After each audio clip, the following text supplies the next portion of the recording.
IPL 2024 మరో 2 డేస్లో start కాబోతుంది. అండ్ ఈసారి ఐపీఎల్ చూసుకుంటే T20 వరల్డ్ కప్ను దృష్టిలో పెట్టుకుని చాలా అంటే చాలా ఇంపార్టెంట్. ఎందుకంటే ఆల్రెడీ ఓపెన్గా చెప్పేశారు ఐపీఎల్ పెర్ఫార్మెన్స్ను బేస్ చేసుకునే T20 వరల్డ్ కప్కు స్క్వాడ్ను పిక్ చేస్తామని చెప్పి. అఫ్కోర్స్ అందరు ప్లేయర్స్కి అయితే ఇది వర్తించదు.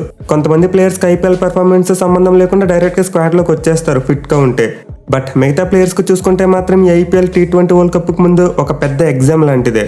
సో ఈ వీడియోలో అయితే మనం క్లియర్గా డిస్కస్ చేసుకుందాం. అసలు T20 వరల్డ్ కప్ స్క్వాడ్లో ఉండబోయే ప్లేయర్స్లో ఎవరు సేఫ్గా ఉన్నారు, ఎవరు రిస్క్లో ఉన్నారు, ఎవరు ఐపీఎల్లో బాగా పెర్ఫామ్ చేస్తే సెలెక్ట్ అవుతారు అనే విషయాలన్నీ క్లియర్గా డిస్కస్ చేసుకుందాం. సో నేనైతే T20 వరల్డ్ కప్కు మొత్తం 28 ప్లేయర్స్తో కూడిన ఒక లిస్ట్ని తయారు చేశాను. అండ్ లిస్ట్లో ఉన్న ప్లేయర్స్ను 4 కేటగిరీస్గా డివైడ్ చేశాను. సో వాటిలో ఫస్ట్ కేటగిరీ చూసుకుంటే కన్ఫర్మ్డ్ ప్లేయర్స్, అంటే వీళ్ళకి ఖచ్చితంగా T20 వరల్డ్ కప్లో ఆడతారు, ఐపీఎల్ పెర్ఫార్మెన్స్తో ఎలాంటి సంబంధం లేదు. వీళ్ళకి ఉండాల్సిన ఒకే ఒక క్వాలిఫికేషన్ ఫిట్నెస్. సో ఈ కేటగిరీలో ఉన్న ప్లేయర్స్ ఫిట్గా ఉంటే చాలు, వాళ్ళని నేరుగా స్క్వాడ్లోకి మాత్రమే కాదు ప్లేయింగ్ లెవెల్లో కూడా పిక్ చేసుకుంటారు. సో ఈ కన్ఫర్మ్డ్ ప్లేయర్స్ కేటగిరీలో అయితే మొత్తం నాకు 5 ప్లేయర్స్ కనిపిస్తున్నారు. అండ్ 5 ఎవరంటే మన టీమిండియా కెప్టెన్ రోహిత్ శర్మ, విరాట్ కోహ్లీ, హార్దిక్ పాండ్యా, సూర్యకుమార్ యాదవ్ మరియు జస్ప్రీత్ బుమ్రా. సో 5 కూడా T20 వరల్డ్ కప్ స్క్వాడ్లో కన్ఫర్మ్గా ఉండే ప్లేయర్స్. ముందు చెప్పుకున్నట్టే ఫిట్నెస్ ఒకటే వీళ్ళ క్వాలిఫికేషన్, మిగతా ఇది కూడా సంబంధం లేదు. ఇక సెకండ్ కేటగిరీ చూసుకుంటే ది ప్రాబబుల్ ప్లేయర్స్. సో ఈ కేటగిరీలో ఉన్న ప్లేయర్స్ కూడా ఆల్మోస్ట్ కన్ఫర్మ్డ్ ప్లేయర్స్ లాంటి వాళ్ళే. బట్ వీళ్ళ విషయంలో ఎక్కడో ఒక చిన్న డౌట్, ఏదైనా బ్యాడ్ లక్ కొద్ది టీంలోంచి తప్పించే ఛాన్స్ ఉంటుంది. సో ఈ ప్రాబబుల్ ప్లేయర్స్ అయితే నాకు ఓవరాల్గా 7 కనిపిస్తున్నారు.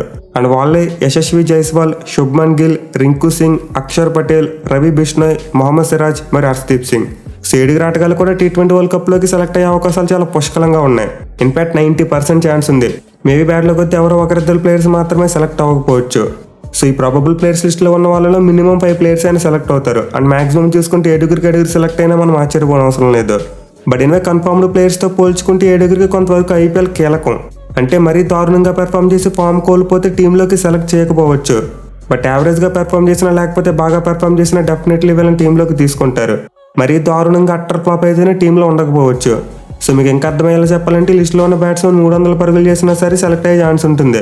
అలాగే బౌలర్స్ 8 ఎకానమీతో ఒక 10-15 వికెట్లు తీసినా కూడా సెలెక్ట్ అయిపోతారు. అలా కాకుండా మరీ వరస్ట్ పెర్ఫార్మెన్స్ ఇస్తే మాత్రం ఖచ్చితంగా పక్కకి వెళ్ళిపోయే ఛాన్స్ ఉంటుంది. ఇక లిస్టులో నెక్స్ట్ కేటగిరీ చూసుకుంటే ది కంటెండర్స్. సో వీళ్ళకైతే ఖచ్చితంగా ఐపీఎల్ చాలా ఇంపార్టెంట్. మనం ఈ లిస్టులో చెప్పుకోబోయే ప్లేయర్స్ ఐపీఎల్లో బాగా పెర్ఫామ్ చేస్తేనే T20 వరల్డ్ కప్కు సెలెక్ట్ అవుతారు. అలా కాకుండా పూర్గా పెర్ఫామ్ చేసినా లేకపోతే యావరేజ్గా పెర్ఫామ్ చేసినా సరే ఛాన్స్ ఉండకపోవచ్చు. సో ఓవరాల్గా కంటెండర్స్ కేటగిరీలో అయితే మొత్తం 10 మంది ప్లేయర్స్ ఉన్నారు. అండ్ 10 మంది ప్లేయర్స్ ఎవరంటే తిలక్ వర్మ, కేఎల్ రాహుల్, జితేష్ శర్మ, రిషబ్ పంత్, ధ్రువ్ జురేల్, శివం దూబే, రవీంద్ర జడేజా, దీపక్ చహర్, కుల్దీప్ యాదవ్ మరియు ముఖేష్ కుమార్. సో ఈ 10 మందికి అయితే ఐపీఎల్ 2024 చాలా ఇంపార్టెంట్. అండ్ మోస్ట్లీ మనం ఈ వీడియోలో వీళ్ళ గురించి మాట్లాడుకోబోతున్నాం. సో ముందుగా తిలక్ వర్మ విషయానికి వస్తే అతను అయితే ఖచ్చితంగా ఒక బ్యాకప్ ప్లేయర్గా సెలెక్ట్ చేసుకునే ఛాన్స్ ఉంటుంది. మెయిన్లీ మనకు మిడిల్ ఆర్డర్లో పార్ట్ టైం బౌలింగ్ చేయగలిగే బ్యాట్స్మెన్ ఖచ్చితంగా కావాలి. సో తిలక్ వర్మకి డైరెక్ట్గా ప్లేయింగ్ లెవెల్లోకి వెళ్ళే ఛాన్స్ లేకపోయినప్పటికీ స్క్వాడ్లో ఉండే ఛాన్సెస్ అయితే ఉంటాయి. బట్ అది జరగాలంటే అతను ఐపీఎల్లో బాగా పెర్ఫామ్ చేయాలి. ఇక కేటగిరీలో ఉన్న నెక్స్ట్ 4 ప్లేయర్స్ ఒకే బ్రాకెట్లో ఉన్నారు. వికెట్ కీపర్ ఆప్షన్స్లో ఉన్నారు. సో మనందరికీ తెలిసిందే, ఇప్పటికీ మన టీమిండియాకు T20 వరల్డ్ కప్లో ఫ్రంట్ లైన్ వికెట్ కీపర్ ఎవరనేది క్లారిటీ లేదు. ప్యూర్లీ ఐపీఎల్ పెర్ఫార్మెన్స్ను బేస్ చేసుకుని T20 వరల్డ్ కప్ కోసం వికెట్ కీపర్స్ని సెలెక్ట్ చేస్తామని చెప్పి బీసీసీఐ క్లియర్గా ఒక ఇండికేషన్ ఇచ్చింది. సో డెఫినెట్లీ వికెట్ కీపర్ రేస్లో కేఎల్ రాహుల్, జితేష్ శర్మ, రిషబ్ పంత్ మరియు ధ్రువ్ జురేల్ ఈ 4 ఉండబోతున్నారు. మెయిన్లీ కేఎల్ రాహుల్ ఒక ఫ్రంట్ రన్నర్ అని చెప్పుకోవచ్చు. ఎందుకంటే ప్రజెంట్ అతను చాలా మంచి ఫామ్లో ఉన్నాడు. అలాగే ఎక్స్పీరియన్స్ చూసుకొని ఎక్కువగా ఉంది. ప్రీవియస్గా వన్డే వరల్డ్ కప్లో బాగా పెర్ఫామ్ చేశాడు. సో కేఎల్ రాహుల్ ఎటు తిరిగి రాబోయే సీజన్లో మిడిల్ ఆర్డర్లో ఆడతాడని చెప్పాడు. అండ్ మన టీమిండియాకి కూడా ప్రజెంట్ మిడిల్ ఆర్డర్లోనే వికెట్ కీపర్ కావాలి. అయితే KL Rahul front line wicket కీపర్గా సెలెక్ట్ అవ్వాలనుకుంటే మాత్రం ఖచ్చితంగా ఫస్ట్ 8 మ్యాచెస్లో బాగా ఆడాలి. ఎందుకంటే వరల్డ్ కప్ కోసం మన వాళ్ళు స్క్వాడ్ను మే 1వ తేదీని అనౌన్స్ చేస్తారు. అంటే ఐపీఎల్ ఏప్రిల్ ఎండింగ్ వరకు ఉన్న పెర్ఫార్మెన్స్ని ఎక్కువగా కన్సిడర్ చేస్తారు. సో ఒక కేఎల్ రాహుల్ కానీ మాత్రమే కాదు, ఈ కంటెండర్స్లో ఉన్న అందరికీ కూడా ఫస్ట్ 8 మ్యాచెస్ చాలా కీలకం. ఈవెన్ ప్రాబబుల్ ప్లేయర్స్ కేటగిరీలో చెప్పుకున్న వాళ్ళు కూడా ఫస్ట్ 8 మ్యాచెస్ చాలా కీలకం. ఇంకా సింపుల్గా చెప్పాలంటే T20 వరల్డ్ కప్లో ప్లేస్ కావాలనుకున్న వాళ్ళు ఫస్ట్ హాఫ్లో బాగా పెర్ఫామ్ చేయాలి. అలా కాకుండా ఫస్ట్ హాఫ్లో వెళ్ళి సెకండ్ హాఫ్లో ఎంత పెర్ఫామ్ చేసినా పెద్దగా యూజ్ ఉండదు. ఎందుకంటే మన వాళ్ళు ఒకసారి స్క్వాడ్ సెలెక్ట్ చేసిన తర్వాత ఏదైనా ఇంజరీ ఉంటే మాత్రమే ప్లేయర్స్ని మారుస్తారు. లేకపోతే ఆల్మోస్ట్ ముందు సెలెక్ట్ చేసిన ప్లేయర్స్తోనే వెళ్ళిపోతారు. సో రాబోయే సీజన్లో లిస్టులో చెప్పుకునే ప్రతి ఇండియన్ ప్లేయర్ కూడా ఫస్ట్ 79 మ్యాచెస్ చాలా కీలకం. ఇక ఈ వికెట్ కీపర్ బ్రాకెట్లో ఉన్న 2వ ప్లేయర్ జితేష్ శర్మ. ఇతను కూడా ఫ్రంట్ లైన్ వికెట్ కీపర్ అయ్యే ఛాన్సెస్ చాలా ఎక్కువగా ఉన్నాయి. ఇన్ఫాక్ట్ చివరిగా ఆఫ్ఘనిస్తాన్తో జరిగిన T20 సిరీస్లో ఇతన్ని ఒక ఫ్రంట్ లైన్ వికెట్ కీపర్గా యూజ్ చేశారు. సో జితేష్ శర్మ కనుక ఐపీఎల్లో బాగా పెర్ఫామ్ చేశాడంటే ఖచ్చితంగా అతని స్క్వాడ్లోకి తీసుకుంటారు. అట్లీస్ట్ ఫ్రంట్ లైన్ కీపర్గా తీసుకోకపోయినా బ్యాకప్ కీపర్గా అయినా సరే తీసుకుంటారు. అలా కాకుండా వికెట్ కీపర్స్ అందరిలోనే అతనే బాగా పెర్ఫామ్ చేస్తే మేబీ అతనే ఫ్రంట్ లైన్ కీపర్ కూడా కావచ్చు.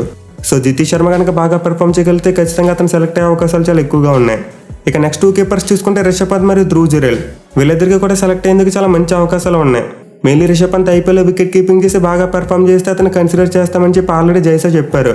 సో పంత్ని అయితే ఇప్పుడు కూడా మన బీసీసీఐ ఒక స్పెషల్ ప్లేయర్గానే చూస్తుంది అండ్ ఈసారి కూడా అలాగే చూడబోతున్నారు. బట్ నేనైతే ప్రెసెంట్ ఉన్న కాంపిటీషన్లో రిషబ్ పంత్ వరల్డ్ కప్కు సెలెక్ట్ అవుతాడని చెప్పి అనుకోవట్లేదు. పైగా ఢిల్లీ క్యాపిటల్స్ అతని ఫిట్నెస్ని దృష్టిలో పెట్టుకుని వికెట్ కీపర్గా ఆడించే ఛాన్స్ లేదు. ఒక స్పెషలిస్ట్ బ్యాట్స్మెన్ మరి కెప్టెన్గా మాత్రమే ఆడించాలనుకుంటున్నారు.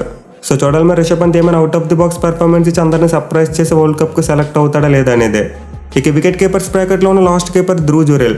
సో ఇంగ్లాండ్ టెస్ట్ సిరీస్ ముందు వరకు చూసుకుంటే ఈ ప్లేయర్ పెద్దగా కంటెన్షన్లో లేడు. బట్ ఎప్పుడైతే ఇంగ్లాండ్ మీద మంచిగా రాణించాడో వెంటనే కంటెన్షన్లోకి వచ్చేసాడు. మెయిన్లీ మనకు కావాల్సింది ఒక finisher wicket keeper. So IPL already last year Dhruv Jurel ఒక ఫినిషర్గా చాలా మంచి సక్సెస్ చూశాడు. దీంతో ఈ సీజన్లో కూడా అతను బెస్ట్ పర్ఫార్మెన్స్ ఇవ్వగలిగితే ఖచ్చితంగా వరల్డ్ కప్కు సెలెక్ట్ అయ్యే ఛాన్స్ ఉంటుంది. ఇక మిగతా 5 ప్లేయర్స్ విషయానికి వస్తే ఆల్రౌండర్స్ మరియు బౌలర్స్. సో ముందుగా ఆల్రౌండర్స్ విషయానికి వస్తే శివం దుబే ఖచ్చితంగా కంటెన్షన్లో ఉంటాడు. ఎందుకంటే ఆఫ్ఘనిస్తాన్తో జరిగిన T20 సిరీస్లో అతను player of the series award గెలుచుకున్నాడు. అతని డైరెక్ట్గా ప్లేయింగ్ లెవెల్ ఆడించకపోయినప్పటికీ అట్లీస్ట్ బ్యాకప్ ప్లేయర్గానే సరే సెలెక్ట్ చేసే అవకాశాలు చాలా పుష్కలంగా ఉన్నాయి. బట్ ఎన్ని మ్యాచ్ జరగాలంటే శివం దుబే బాగా పెర్ఫామ్ చేయాలి. ఎందుకంటే అతనికి కాంపిటీషన్కి ఇంకా చాలా మంది ఆల్రౌండర్స్ ఉన్నారు. మెయిన్లీ దీపక్ చాహర్ అంటే ఒక పేస్ బౌలింగ్ ఆల్రౌండర్ ఒక యూటిలిటీ ప్లేయర్గా మారే ఛాన్స్ ఉంటుంది. సో నాకు తెలిసి హార్దిక్ పాండ్యాకి బ్యాకప్గా పేస్ ఆల్రౌండర్స్లో శివం దుబే మరి దీపక్ చాహర్ని ఎక్కువగా కన్సిడర్ చేసే ఛాన్స్ ఉంటుంది. ఇన్ఫాక్ట్ వీళ్ళిద్దరు ఎవరో ఒకరిని పిక్ చేసినా మనం ఆశ్చర్యపోవడం అవసరం లేదు. ఇక జడేజా కూడా ఐపీఎల్ చాలా వరకు ఇంపార్టెంటే. ఎందుకంటే T20 ఫార్మాట్లో అక్షర్ పటేల్ జడేజాకు చాలా హెవీ కాంపిటీషన్ ఇస్తున్నాడు. పైగా ఆఫ్ఘనిస్తాన్తో జరిగిన T20 సిరీస్లో జడేజాని కాదని మన వాళ్ళు అక్షర్ పటేల్ని ప్రిఫర్ చేశారు. సో ప్రజెంట్ అయితే అక్షర్ పటేల్ T20 ఫార్మాట్ వరకు జడేజా కంటే బెటర్ ఫామ్లో ఉన్నాడు. దీంతో జడేజా T20 వరల్డ్ కప్కు సెలెక్ట్ అవ్వాలంటే ఐపీఎల్ బాగా పెర్ఫామ్ చేయాలి. మీళ్ళు అక్షర్ పటేల్కి హెవీ కాంపిటీషన్ ఇస్తే అతనికంటే బెటర్గా పెర్ఫామ్ చేయగలగాలి. అప్పుడు మాత్రమే జడేజాకు మన టీమిండియా స్క్వాడ్లో చోటు దొరికే ఛాన్స్ ఉంటుంది. ఇక బౌలర్స్లో చూసుకున్న సేమ్ కాంపిటీషన్. రవి బిష్ణోయ్ మరియు కుల్దీప్ యాదవ్ మధ్య లెగ్ స్పిన్నర్ స్పాట్ కోసం హెవీ కాంపిటీషన్ ఉండబోతుంది. అయితే T20 ఫార్మాట్ వరకు చూసుకుంటే ప్రజెంట్ రవి బిష్ణోయ్ కుల్దీప్ యాదవ్ కంటే ముందంజలో ఉన్నాడు. సో జడేజా మరియు కుల్దీప్ యాదవ్ వన్డే మరియు టెస్ట్ ఫార్మాట్స్లో చాలా ముందు వరుసలో ఉన్నారు. బట్ T20 ఫార్మాట్ వరకు చూసుకుంటే మాత్రం అక్షర్ పటేల్ మరియు బిష్ణోయ్ వీళ్ళిద్దరికంటే ముందు వరుసలో ఉన్నారు. ఇక కంటెండర్స్ కేటగిరీలో ఉన్న last player Mukesh Kumar.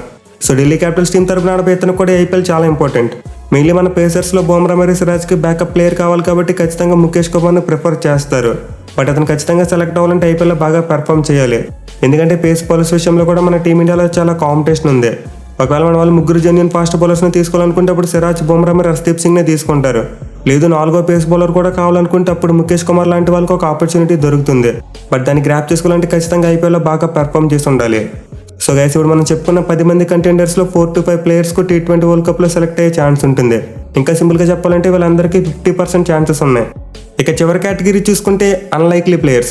So ఈ కేటగిరీలో ఉన్న ప్లేయర్స్ చుట్టూ అయితే బడ్జ్ ఉంటుంది. బట్ వీళ్ళైతే T20 వరల్డ్ కప్కు సెలెక్ట్ చేయడం చాలా కష్టమైన విషయం.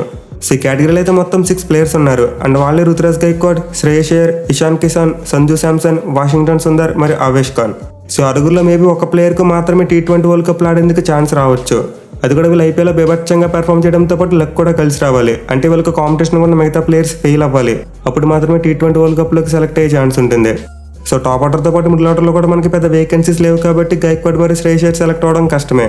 ఇక వికెట్ కీపర్స్ అయిన సంజు శాంసన్ మరియు ఇషాన్ కిషాన్ చూసుకుంటే వీళ్ళిద్దరు top order wicket keepers. But మనకి T20 వరల్డ్ కప్లో కావాల్సింది ఒక ఫినిషింగ్ వికెట్ కీపర్. అంటే నెంబర్ 5 కానీ 6 కానీ లేదా 7 ఆడే wicket keeper. But Ishan Kishan మరియు సంజు శాంసన్ ఇద్దరు కూడా టాప్ ఆర్డర్ వికెట్ కీపర్స్. ఇక వాషింగ్టన్ సుందర్ విషయానికి వస్తే కేటగిరీలో మిగతా ప్లేయర్స్తో పోల్చుకుంటే కొంతవరకు బెటర్ ఆపర్చునిటీ ఉంది. ఎందుకంటే యూఎస్ఏ మరియు వెస్టిండీస్లో ఉండే వికెట్ స్పిన్ బౌలింగ్ ఎక్కువగా అనుకూలిస్తాయి. దీంతో మన వల్ల ఏమైనా ఎక్స్ట్రా స్పిన్నర్ను తీసుకెళ్లాలనుకుంటే సుందర్ని కన్సిడర్ చేయవచ్చు. బట్ ఫస్ట్ 4 ఆప్షన్స్ మాత్రం ఖచ్చితంగా అక్షర్ పటేల్, రవి బిష్ణోయ్, రవీంద్ర జడేజా మరియు కుల్దీప్ యాదవ్ ఈ 4 ఉంటారు. ఒకవేళ వీళ్ళలో ఎవరైనా సరే ఐపీఎల్లో బాగా దారుణంగా ఫెయిల్ అయితే అప్పుడు మాత్రమే సుందర్ పిక్చర్లోకి వస్తాడు. ఇక చివరిగా ఆవేష్ ఖాన్ విషయానికి వస్తే అతను కూడా అవుట్ సైడ్ ఛాన్సెస్ ఉన్నాయి. అతను బేభత్సంగా పెర్ఫామ్ చేయడంతో పాటు ముఖేష్ కుమార్ మరియు హర్షదీప్ సింగ్ ఫెయిల్ అయితేనే అతనికి T20 వరల్డ్ కప్లో సెలెక్ట్ అయ్యే ఛాన్సెస్ ఉంటాయి.